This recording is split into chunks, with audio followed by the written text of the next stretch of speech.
Oke, selamat pagi anak-anak Mister Hotang. Hari ini ketemu lagi dengan saya dalam proses pembelajaran jarak jauh pada materi PKN. Adapun yang akan kita pelajari hari ini aku adalah kasus-kasus pelanggaran hak dan pengingkaran kewajiban warga negara. Adapun yang menjadi tujuan pembelajaran kita anakku adalah yang pertama, dengan belajar materi ini anak-anak kami bisa memahami contoh kasus pelanggaran hak. Yang kedua adalah faktor penyebab terjadinya pelanggaran hak dan pengingkaran kewajiban warga negara. Baik anak-anakku, tetap jaga kesehatan. Salam SFD. Semangat, fraternitas, Dina. Baik anak-anak Bapak, hari ini kita akan membahas yaitu kasus pelanggaran hak, pengingkaran kewajiban warga negara. Ya, sekali lagi judul kita anakku adalah kasus pelanggaran hak dan pengingkaran kewajiban warga negara. Kita lihat apa yang menjadi tujuan pembelajaran kita. Tujuan pembelajaran kita anakku adalah yang pertama, dengan mempelajari materi ini, Bapak harapkan anak-anak kami bisa memahami kasus-kasus pelanggaran hak dan pengingkaran kewajiban warga negara, serta penyebab pelanggaran hak dan pengingkaran kewajiban warga negara. Oke, kita lanjut, kita lihat. Ya. Yang pertama adalah kita akan mencoba mengkaji apa sih yang menyebabkan pelanggaran hak dan pengingkaran kewajiban warga negara itu sendiri. Ya, faktor penyebab daripada pelanggaran hak dan pengingkaran kewajiban warga negara itu. Yang pertama adalah kita lihat di situ ada faktor internal. Kalau dikatakan faktor internal nakku adalah di mana pelanggaran yang terjadi itu adalah dilakukan oleh yang berasal dari diri Anda sendiri, ataupun di situ kita melakukannya sendiri tanpa bantuan orang lain. Itu ya. Yang kedua nakku adalah faktor internal. Faktor internal di situ adalah eksternalnya, yaitu faktor yang berasal dari luar. Sekali lagi ya, faktor eksternal. Faktor yang berasal dari luar diri lingkungan masyarakat itu sendiri ataupun individu itu sendiri. Kita lihat, yang manakah dimasukkan kepada faktor internal? Ya. Yang dimasukkan kepada faktor internal nakku adalah yang pertama ada sikap egois. Kalau dikatakan sikap egois adalah di sini berarti kitanya sebagai warga negara, Anda sebagai warga negara nakku tidak peduli kepada kehadiran orang-orang yang ada di sekitar Anda, di mana Anda selalu mementingkan diri Anda sendiri di atas kepentingan umum. Ya, ini yang dikatakan sikap egois. Yang kedua adalah kita lihat yaitu rendahnya kesadaran berbangsa. Sebagai warga negara yang baik, dituntut kita harus menjunjung tinggi, menunjukkan partisipasi yang baik sehingga melahirkan kesadaran terhadap bangsa dan negara kita. Maksudnya di sini adalah kita warga negara itu janganlah maunya kita merusak hak orang lain, ataupun janganlah kita mengambil hak warga negara yang ada dalam suatu negara. Artinya di sini adalah kalaulah memang itu haknya kita berikan kepada dia, kalau memang itu hak kita silahkan kita ambil. Yang ketiga adalah ada sikap tidak toleran. Maksudnya adalah memang di negara Indonesia mengedepankan yang namanya adalah Bhinneka Tunggal Ika.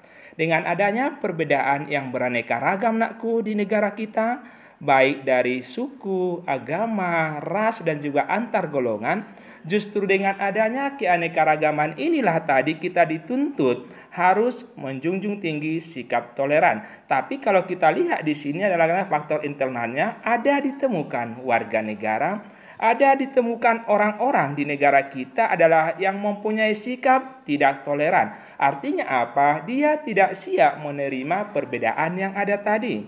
Dia selalu mengedepankan yang namanya adalah misalnya kita ambil dari segi sukunya, agamanya, rasnya, dan juga antar golongan. Sedangkan ini adalah tidak dibenarkan di wilayah NKRI.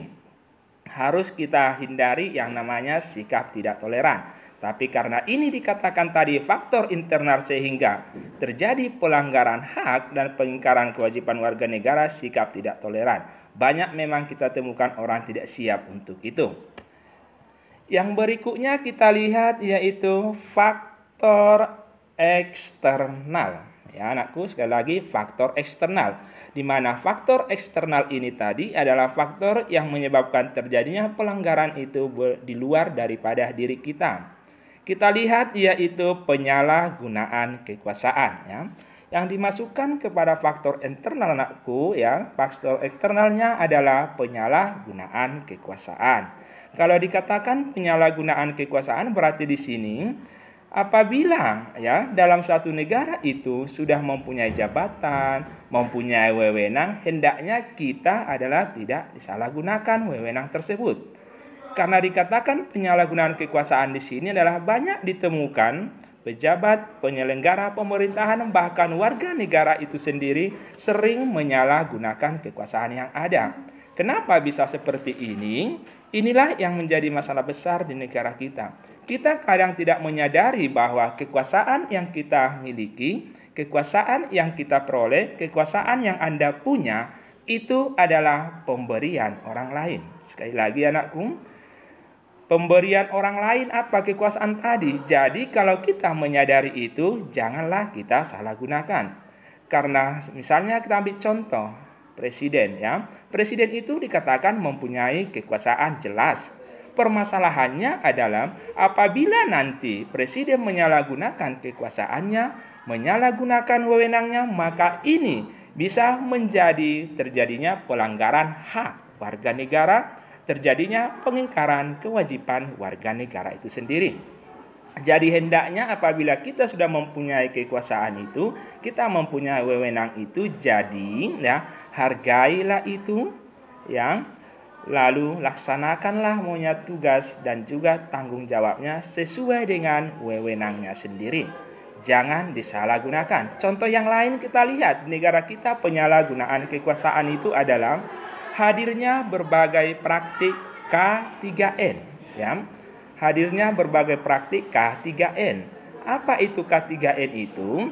Ada di situ adalah korupsi, kolusi, konspirasi, dan nepotisme. Kalau dulu adalah K3N. Jadi nakku, yang menjadi tugasmu yang pertama adalah coba Anda jelaskan, uraikanlah makna daripada K3N itu sendiri.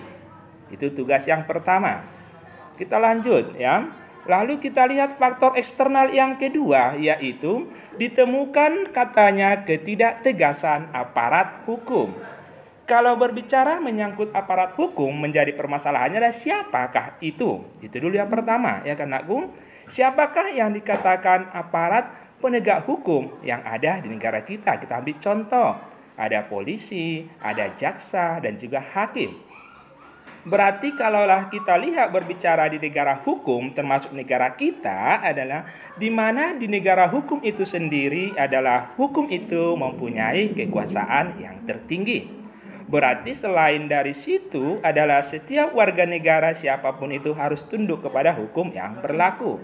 Tapi pada saat nanti para aparat penegak hukum itu tidak tegas, berarti akan memunculkan keadilan, akan memunculkan ketidakadilan kepada banyak orang. Makanya ada pepatah anakku mengatakan, apabila Anda memberikan ketidakadilan kepada satu orang, maka akan berdampak besar kepada orang banyak. Makanya di sini dituntut maunya adalah para penegak hukum itu tegas dalam melaksanakan tugas dan juga memberikan dan menjatuhkan sanksi kepada pelanggar hukum ataupun pelanggar pidana yang ada di negara kita. Yang ketiga adalah kesenjangan sosial dan ekonomi. Oke nakku, kesenjangan sosial dan ekonomi di sini berarti adalah di Indonesia sangat ditemukan signifikan di mana ya.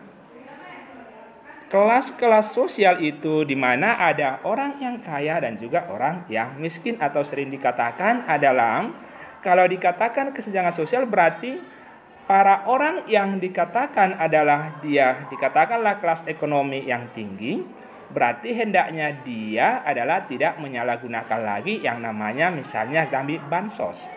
Bansos itu satu bantuan sosial yang diberikan oleh pemerintah kepada warga negara yang kurang mampu. Tapi kenyataan yang terjadi kita temukan, kita dengar berita baik di televisi, kita baca di koran dan yang lain, ini muncul kesenjangan sosial di mana yang tidak seharusnya mendapatkan bansos tersebut tapi dia mendapatkannya. Dan sebaliknya seharusnya dia mendapatkan bansos tapi dia tidak menemukan itu. Dia tidak mendapatkan itu. Itu ya anakku. Oke, kita lanjut. Kita masuk kepada yaitu kasus pelanggaran hak, ya. Kalau dikatakan kasus pelanggaran hak di sini adalah kita ambil beberapa contoh. Yang manakah hak yang sering dilanggar itu? Kita lihat yang pertama, proses penegakan hukum masih belum optimal dilakukan. Ya, contoh pelanggaran hak di situ adalah kita sebagai warga negara punya hak untuk dilindungi. Tapi kita lihat sering juga muncul kasus masih terjadi kasus salah tangkap. Ini juga adalah contoh kasus pelanggaran hak, ya, kasus salah tangkap.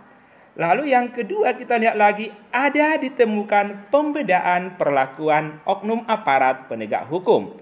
Ya, sedangkan dalam Undang-Undang Dasar dikatakan di situ adalah semua warga negara mempunyai persamaan kedudukan di depan hukum.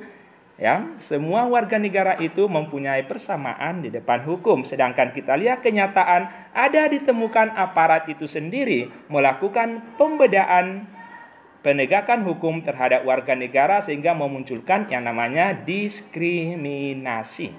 Ya, diskriminasi. Yang ketiga kita lihat tingkat kemiskinan masih kita temukan tinggi dan juga pengangguran. Sedangkan dalam pasal-pasal itu sudah dikatakan ya, setiap warga negara mempunyai hak untuk penghidupan yang layak. Nah, di sini. Tapi kita lihat masih ditemukan ada tingkat kemiskinan di negara kita masih tinggi dan juga pengangguran. Yang berikutnya adalah makin merebaknya kasus pelanggaran HAM. Bicara menyangkut pelanggaran HAM nakku adalah memang sampai sekarang ini siapapun itu bagaimanapun wujud dan bentuknya dipastikan pasti pernah melakukan yang namanya pelanggaran HAM. Tapi permasalahannya adalah pelanggaran HAM yang dilakukan ada dalam kategori yaitu masih kecil ataupun sederhana, bukan hal yang besar. Tapi berbicara menyangkut pelanggaran HAM yang berat ataupun yang besar, apakah ada? Jelas ada, ya. Jadi yang menjadi tugasmu yang kedua nakku adalah silakan cari dari berbagai sumber informasi ataupun internet contoh-contoh kasus pelanggaran HAM yang dikatakan ringan dan juga yang berat, masing-masing 2. Ya, sekali lagi anakku, silakan cari contoh dari berbagai sumber informasi baik dari internet ataupun koran, contoh-contoh yang kasus pelanggaran HAM baik dia yang bersifat ringan ataupun berat. Itu tugas yang kedua. Kita lanjut, kasus pelanggaran yang berikutnya adalah masih terjadi tindak kekerasan mengatasnamakan agama. Ya. Ini juga sudah Anda tahu nakku, pasti sudah pernah Anda dengar di televisi berita di mana ada di sebuah daerah, ada di sebuah desa ataupun provinsi ataupun kota untuk mendirikan sebuah yang namanya adalah gereja ataupun juga ya tempat-tempat ibadah. Ada ditemukan oknum-oknum yang tidak bertanggung jawab adalah menolak.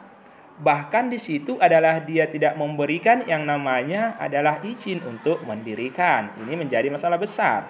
Jadi nakku, diupayakan kalau di sini adalah setiap warga negara mempunyai persamaan. Kita berikan kebebasan kepada setiap warga negara untuk menganut dan juga ajaran agamanya. Bagaimana dia mengajar agama kalau memang dia nantinya tidak ada yang menjadi tempat ibadahnya. Berarti kita sebagai warga negara harus siap menerima yang tadi saya katakan itu perbedaan. Baik dari berbagai aspek termasuk agama. Ya. Lalu kita lihat adalah masih tinggi angka putus sekolah yang namanya adalah putus sekolah. Ini memang betul di negara kita banyak kita temukan anak-anak yang putus sekolah. Sedangkan di dalam pasal-pasal pun dikatakan adalah warga negara itu punya hak untuk mendapatkan yang namanya pendidikan. Mulai dari pendidikan dasar sampai dengan pendidikan menengah. Ya. Lalu kita lihat adalah apa contoh yang lain, pelanggaran hak cipta. Ini ya. Jadi pelanggaran hak cipta. Oke, kita lihat lagi yaitu yang terakhir, kasus pengingkaran kewajiban warga negara. Kalau dikatakan adalah kasus pengingkaran kewajiban warga negara berarti kitanya. Kalau dikatakan kewajiban adalah berarti mau tidak mau harus kita laksanakan. Tapi itu sering tidak kita lakukan, makanya dikatakan adalah pengingkaran. Apalah contoh yang dikatakan kasus pengingkaran kewajiban warga negara? Kita lihat yaitu yang pertama adalah membuang sampah sembarangan. Memang ini kecil. Semua orang adalah sebenarnya bisa melakukan yang namanya adalah membuang sampah kepada tempatnya. Tapi kenyataannya kita sering temukan adalah orang-orang tertentu masih membuang sampah itu sembarangan. Kalau kita lihat adalah apa hak yang dilanggar di sini, ya. Kalau kita lihat lingkungan yang bersih, setiap orang punya hak memperoleh itu. Tapi pada saat kita membuang sampah sembarangan, ini kita sudah mengambil hak orang lain. Yang kedua adalah melanggar aturan berlalu lintas. Ini juga, sedangkan kewajiban kita adalah harusnya kita patuh terhadap rambu-rambu lalu lintas yang ada. Lagi yang ketiga kita lihat merusak fasilitas negara, yaitu termasuklah fasilitas umum. Mencoret-coret misalnya kita lihat fasilitas umum misalnya rumah sakit, sekolah, ataupun kantor-kantor, kantor wali kota kita lihat, kantor bupati, ataupun kantor-kantor aparatur birokrasi negara kita. Kita lihat lagi tidak berpartisipasi dalam usaha pertahanan dan keamanan negara. Ya, tugas Anda yang ketiga anakku adalah carilah dalam pasal-pasal Undang-Undang Dasar tahun 1945 pasal berapakah yang mengatur setiap warga negara mempunyai hak dan kewajiban ikut serta dalam usaha pertahanan dan pembelaan negara. Ya, itu tugas yang ketiga. Itu ya anakku. Oke, sampai di situ proses pembelajaran kita hari ini anakku. Jadi untuk tugasnya silahkan dikerjakan dengan baik. Tetap jaga kesehatan dan tolong jangan terlambat untuk mengirimkan tugas. Tetap jaga kesehatan, semangat.